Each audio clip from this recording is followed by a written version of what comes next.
Si on revient un peu sur la crise, quel regard vous portez sur la crise sanitaire qu'on a traversée? Quel regard vous portez dessus? Et quelles sont les conséquences selon vous? Donc là, je reviens à mon domaine de prédilection, le monde économique et celui des entreprises. Alors, il y en a plusieurs. Tout d'abord, une leçon déjà, c'est que si on regarde tous les virus, maladies virales qui ont eu un impact depuis 20-30 ans, que ce soit le sida, l'Ebola, le SRAS, la grippe aviaire, la grippe bovine, le Covid, dans tous les cas, ça a été une sorte de relation déséquilibrée aux autres espèces animales. De deux façons, soit en allant trop dans le milieu biotope des espèces sauvages, hein, avec les chauves-souris, le sida ça vient des singes en Afrique, etc. Soit parce que ça vient de l'élevage industriel, qui est une sorte de déformation absolument je veux dire, démesurée. Quand vous avez certaines machines de poulets aux États-Unis, vous avez 100 000 poulets gérés par 5 personnes. Je veux dire, s'ils sont malades, on tue tout le monde. Je veux dire, c'est tellement déséquilibré au point de vue, tous les points de vue. La souffrance des gens qui travaillent, la souffrance des animaux, le côté sanitaire. Et donc, on voit bien les conséquences. Donc, si vous voulez, ça devrait permettre de revoir un peu notre rapport aux autres espèces. Sinon, il y a une leçon aussi, c'est que quand même les gouvernements ont pris des mesures assez drastiques et la population en moyenne, bien qu'il y ait toujours des gens qui soient contre, ont quand même suivi ça. Et on se dit, si on pouvait mettre ne serait-ce qu'un tiers de cette détermination au service des mesures qui pourraient prévenir ou retarder le réchauffement climatique, on commencerait à aller quelque part, ce qui est pour l'instant pas le cas. Et comme l'a dit Greta Thunberg, c'est bla bla bla beaucoup et pas beaucoup d'action. Donc ça, c'est une leçon. Les entreprises, moi j'ai participé, c'est organisé par le Vatican, figurez-vous. Il y avait 25 des plus grands, de très très grands chefs d'entreprise. Et il y en a un d'entre eux, dont j'ai oublié son nom, mais qui, dont un des buts est de mettre, si vous voulez, dans le bilan de la fin de l'année pour les grandes entreprises, ce qu'on appelle les externalités, c'est-à-dire l'impact qu'ils ont sur l'environnement. Et il disait que des très grandes entreprises avaient parfois un impact 20 fois plus négatif, même économiquement, hein, j'entends, que leur chiffre d'affaires. C'est-à-dire que le coût reporté sur 20, 30, 50 ans pour la société, le monde et l'environnement, c'est un coût même, je dirais, économique, est 20 à 30 fois plus grand que leur chiffre d'affaires. Et Nicolas Stern, qui est un éminent économiste qui a fait un rapport, disait en gros que certes, ça coûte cher de prendre des mesures maintenant, hein, pour passer à du 100% renouvelable, à l'hydrogène, arrêter de subventionner à 400 milliards par an les énergies fossiles, c'est quand même subventionné par les banques et tout ça. Que certes, ça coûte très cher, certes, c'est quelque chose de difficile, mais que le coût dans 30-40 ans sera 50 fois plus élevé en raison des dégâts énormes. Et on voit bien ce qui se passe, hein, à Madagascar, pas de pluie depuis 4 ans. Je veux dire, s'il fait 50 degrés dans les Vosges l'été en 2050, on ne va pas être frais, c'est moins qu'on puisse dire. Et il y aura beaucoup de conséquences économiques si on ne s'intéresse qu'à ça. Déjà ça, c'est clair que le coût sera beaucoup plus grand. Le problème, c'est que l'évolution nous a équipés pour réagir émotionnellement à des dangers immédiats. C'est-à-dire la bourse s'écroule, tout le monde s'affole. Dans 30 ans, les conséquences économiques, on voit à peu près que ça va venir, mais on a beaucoup plus de mal à se motiver que s'il y a un crash financier juste maintenant. Donc c'est ça le défi, on n'est pas, si vous voulez, on n'a pas... Mais les entreprises ont un vrai rôle à jouer. On a du mal à faire le long terme, c'est ce que disait Winston Churchill, pour une fois, je suis d'accord avec lui, un homme d'État pense aux prochaines générations, un homme politique aux prochaines élections, et c'est bien dommage. Donc, ma recommandation, ça serait élire un président ou un chef d'État pour 5 ans, non renouvelable, de sorte que s'il a des bonnes idées sur l'environnement, qu'il puisse les mettre en application indépendamment des sondages d'opinion. Dans un monde idéal. Vous prenez je vous ai entendu prendre la parole sur la nécessité de prise de recul, de méditation, et notamment dans les entreprises, pour les chefs d'entreprise. En quoi ça peut être bénéfique et comment ça peut être mis en place? Alors moi, je ne suis pas, disons, un promoteur de rien du tout. Mais par exemple, j'ai parlé avec quelqu'un qui a fait une étude de 100 chefs d'entreprise, c'est Sébastien Horry, donc, qui a écrit un livre là-dessus. Pour un de ses livres, il a interviewé en profondeur 100 chefs d'entreprise dans le monde entier qui ont décidé d'introduire la méditation dans l'entreprise. Et c'était intéressant parce qu'ils craignaient disons, une sorte de ramollissement, c'est-à-dire que les gens ils allaient être plus cool, ils allaient moins travailler, etc. Et en fait, ce qu'ils ont observé, après avoir décidé de le faire quand même, deux choses un peu inattendues. Tout d'abord, de bien meilleures relations humaines au sein de l'entreprise. Et quand on sait que les entreprises, alors ça a été très bien étudié, hein, où il fait bon travailler, en gros, prospère mieux. Mais si vous réfléchissez, qu'est-ce que c'est qu'une entreprise où il fait bon travailler? Et de quoi se plaignent le plus les gens? Ce n'est pas en premier lieu du salaire, etc. C'est des qualités des relations humaines.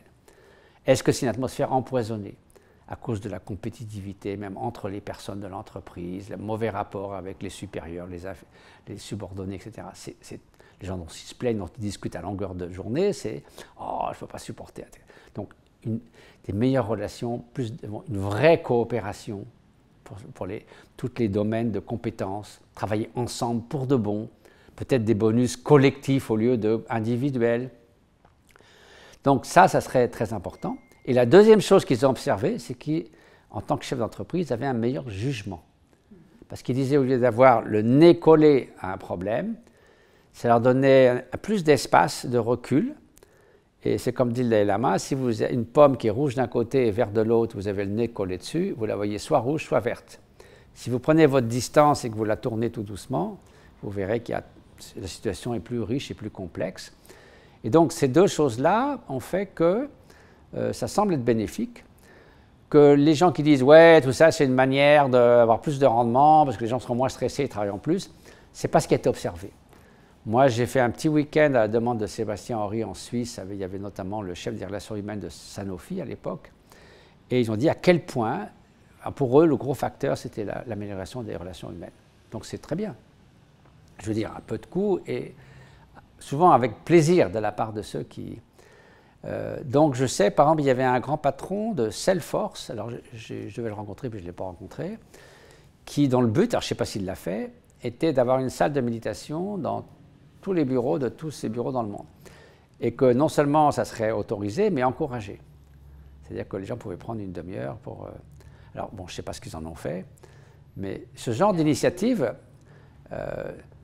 si vous voulez, par exemple, on a étudié les bienfaits de la sieste dans l'entreprise, notamment au Japon, où ils travaillent énormément. Faire une sieste après le déjeuner, on sait que ça ramène le degré d'attention à celui qui était le matin, donc c'est bon en tout et c'est très encouragé. Il y a une étude qui a montré qu'une demi-heure de méditation était encore plus régénérateur de la fraîcheur d'esprit et de l'attention que la sieste. Donc voilà, c'est loin d'être que pour le rendement, c'est un reproche qu'on a souvent fait à cette idée, mais en gros, pour moi, le plus important, c'est d'augmenter le bien-être au travail. Et ce n'est pas pour que les gens soient ramollis ou qu'ils produisent plus. De toute façon, le résultat sera meilleur s'ils se sentent mieux dans leur peau. Justement, on parle beaucoup d'organisation bienveillante. Est-ce que selon vous, les entreprises, d'une manière générale, manquent de bienveillance?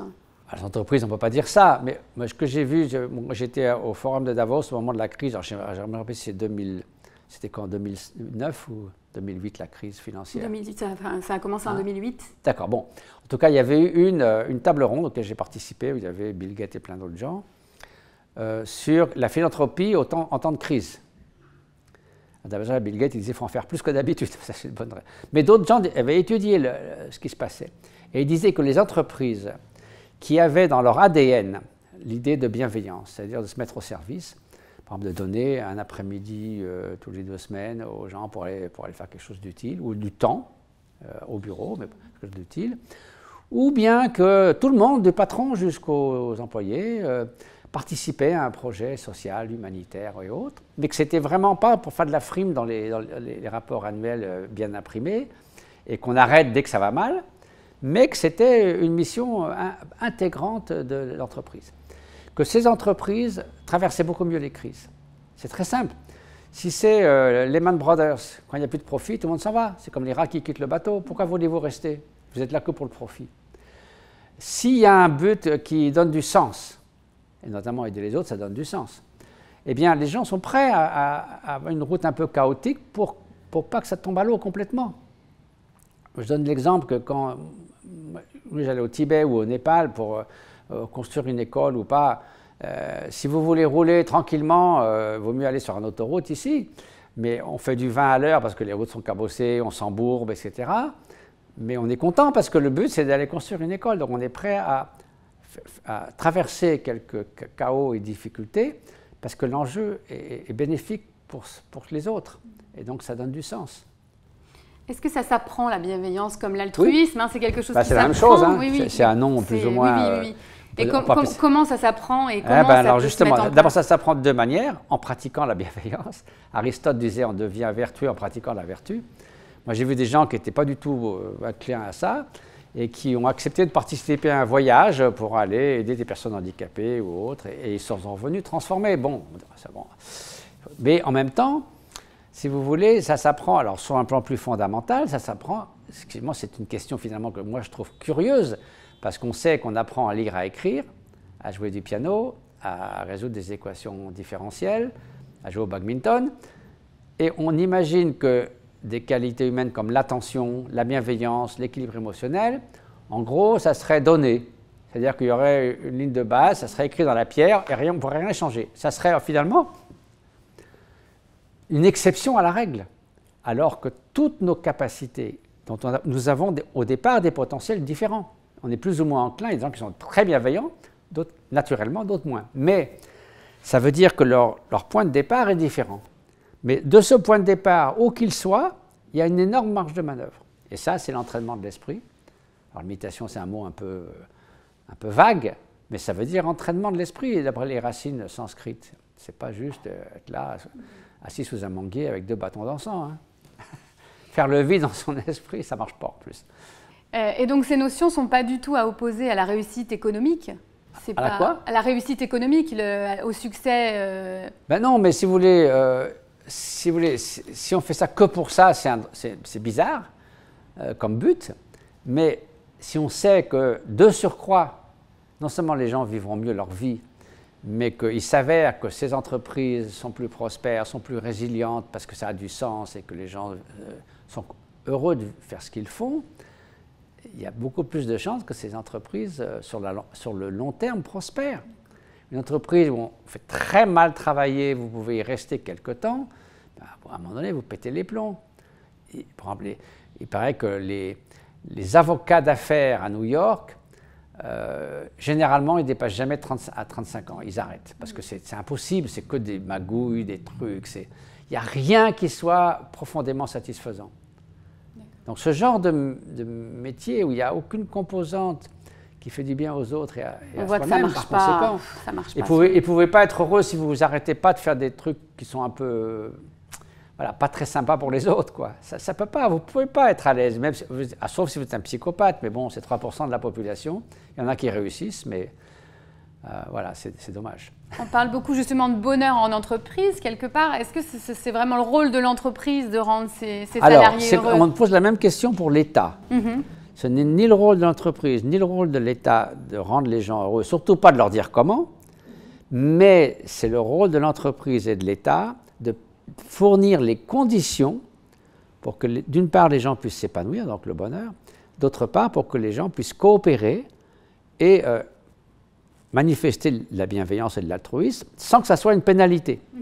Parce que dans une entreprise totalement dérégulée, comme dans les marchés financiers à Wall Street et l'école de Chicago en économie, la totale dérégulation favorise ce qu'on appelle les free riders, c'est-à-dire ceux qui profitent du système. Ils font dérailler la coopération parce qu'ils font toujours des coups bas à tout le monde.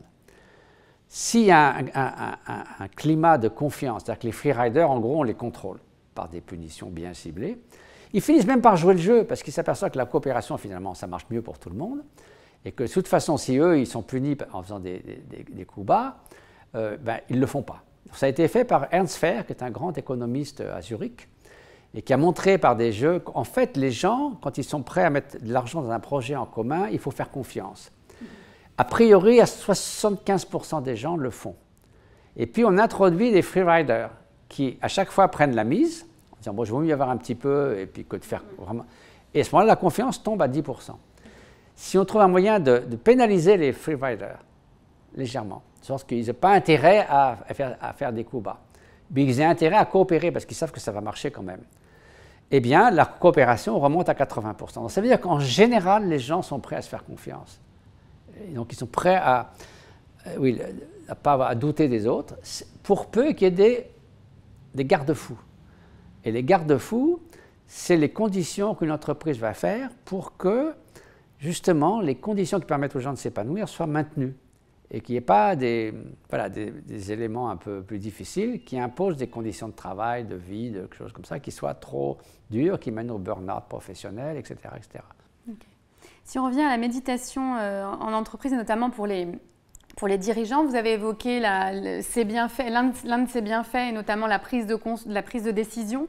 Oui, de la décision un jugement oui, voilà. plus mesuré, plus vaste, prendre mieux en considération les choses, moins de précipitation. Oui. Donc ça, c'est un témoignage né des interviews qu'a fait Sébastien Horry, mais bon, je ne sais pas si ça a été étudié vraiment scientifiquement, mais disons, ça a du sens. Parce que si vous donnez un peu d'espace, vous passez un moment, disons, un peu à laisser les choses se décanter, il y a plus de gens que vous voyez les choses un peu plus de façon holistique que si vous avez le nez immédiatement avec 5 téléphones, faire du multitask qui ne marche pas. Les plus ils sont stressés et surchargés de travail et qu'ils n'en peuvent plus, moins ils ont une chance de prendre des bonnes décisions. Et d'ailleurs, les émotions remontent très fortement. On a dit à un moment donné que les décisions économiques étaient basées sur la raison. C'est faux. Les études en neurosciences ont montré que les gens qui font des investissements un peu risqués, etc., ils font tout ça, comme on dit, gut feeling. Oui. Il y a une charge émotionnelle énorme. La raison, en fait, est balayée. Et donc, toutes les théories classiques de comment on appelle ça, de la durabilité des préférences, c'est faux.